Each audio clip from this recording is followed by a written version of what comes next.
Des rats géants pour détecter la tuberculose. C'est le pari fou d'une ONG belge Apopo qui depuis 2013 a importé au Mozambique un programme de recherche déjà mis en place en Tanzanie. Apopo utilisait déjà des rats pour détecter les mines antipersonnelles.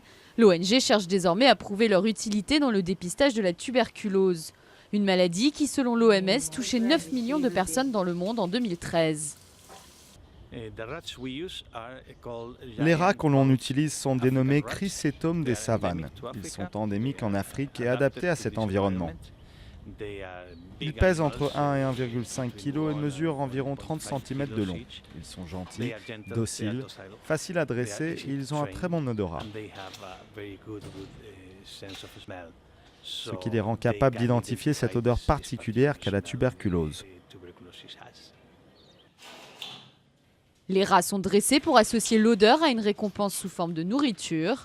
L'équipe leur présente un ensemble d'échantillons de crachats positifs et négatifs. Si le rat s'arrête devant un échantillon, c'est qu'il est positif.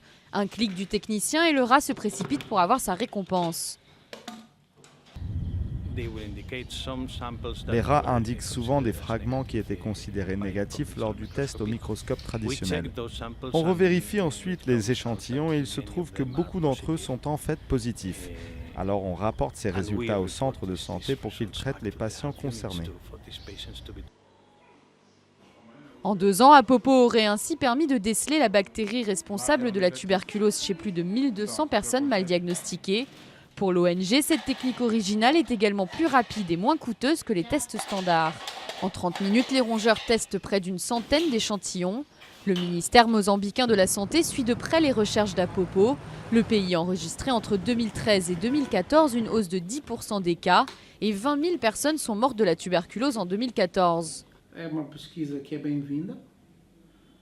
C'est une recherche qui est la bienvenue et au ministère de la Santé, nous sommes intéressés de savoir ce que cette recherche donnera au final.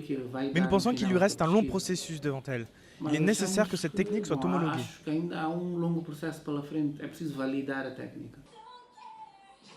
Apopo compte désormais multiplier les tests et généraliser sa technique à d'autres régions du pays afin de lancer le processus d'homologation auprès de l'OMS, un processus qui pourrait prendre 5 à 6 ans.